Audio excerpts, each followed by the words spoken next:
One of the classes we all took in school was English. And one of the things we learned was about conjunctions. Remember that? Now, I'd ask you what a conjunction is, but you all know what it is. And we'll get to that answer in a second. But it reminded me of a story of Albert Einstein, this genius. And one day, Albert Einstein was in the car. His driver, his personal secretary, was driving him to a talk he was going to give. And as they were driving there, they got into this conversation, and the driver says to him, Albert, anybody could give your talk. It's the same thing all the time. And Einstein says to him, oh yeah? I'll tell you what, you give the talk today.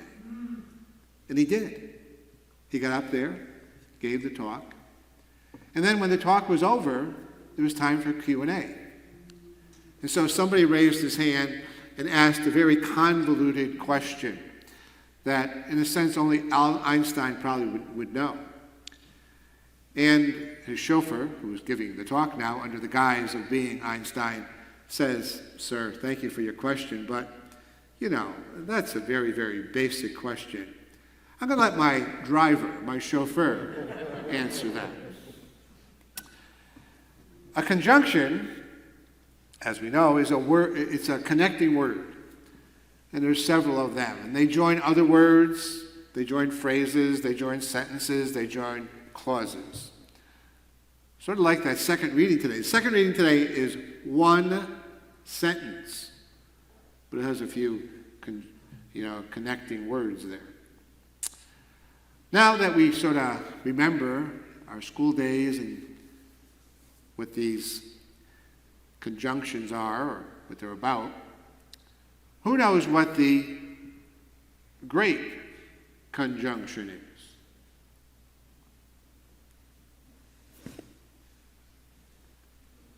Well, if you read your paper, I know nobody reads papers anymore. I do. And there's an article in there. I'm not going to open it up because I'm going to talk about a few other things that are in it. But it's an astronomical term.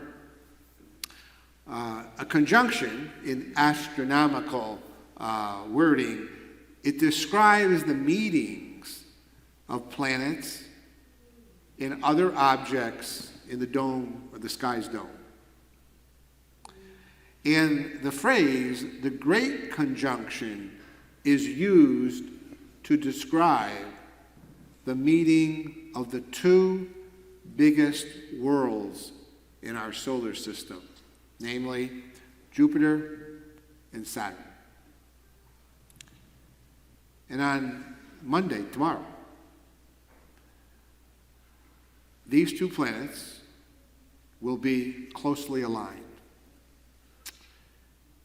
thus called the Great Conjunction, when the two planets look like an elongated star. They say that the two planets are about 0.10% difference from each other. Now, they're millions of miles apart. For us, it only looks like they're together almost. And there's this star. And so, if you got a chance, you should look for it, weather permitting.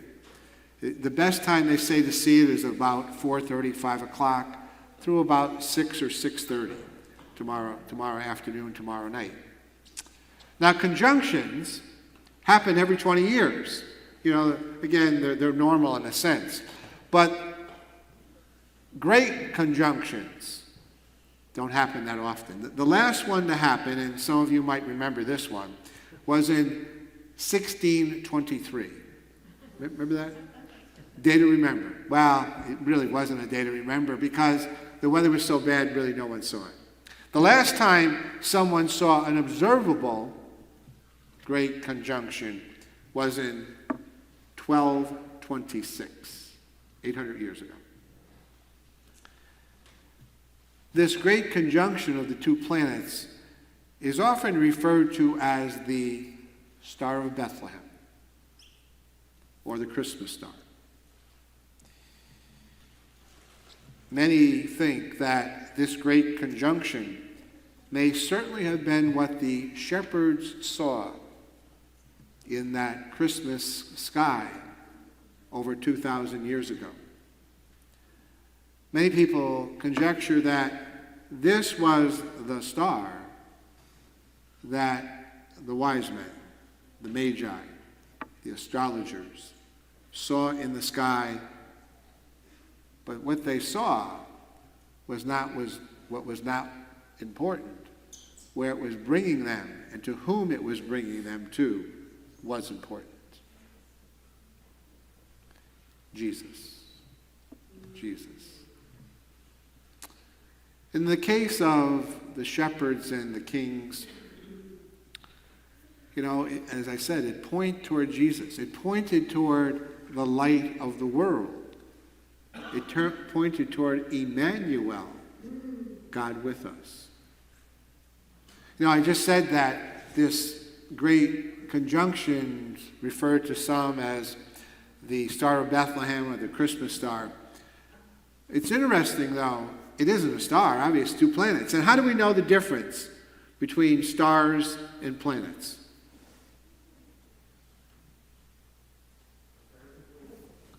Stars twinkle. That's right. Stars twinkle. So when you're looking for that great conjunction, you probably can see it probably tonight if the weather's good too.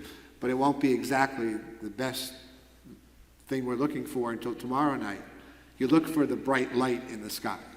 And if you read the paper here, it sort of tells you where to look in the sky.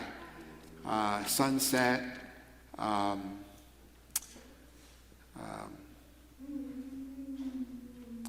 trying to think exactly where exactly they're pointing you to, but I got a feeling you'll find it. And anyways, in the world in which we live today, just Google it. They'll give you, they'll just give you the right place to look in the sky. And then, as I said, just pointing toward Jesus. And then it's something in that same vein that King David was being reminded of today. That night when God spoke to Nathan, but Nathan had to go and tell the king, hey, king. Well, God said, go tell my servant David, who was king, but tell my servant David, I have been with you. I have been with you. I have been with you wherever you went. That was the message, that I've been there in all these situations of life, these situations with the people, my chosen people. And so with Christmas a few days away, what does the birth of Christ mean for each of us? What's the birth of Christ mean for us as a family? What's the birth of Christ mean for us as the church of today? What's the birth of Christ mean for us as we live in the world in which we live today, amidst the COVID pandemic, amidst political divisiveness in our world, amidst experiences that speak of our social ills, if you will? How is the birth of Christ sort of leading us to deal with those things? Because God is reminding each of us that the Spirit of God has been, that the Spirit of God continues to be with us wherever we are. Wherever we are. And so we pray today that we might continue to recognize the signs that God shares with us every day. It might be a star in the sky. But remember, that star is pointing us to something else. God may send us signs in other ways throughout our lives, through something we read, through something that someone shares with us. Who knows what it is?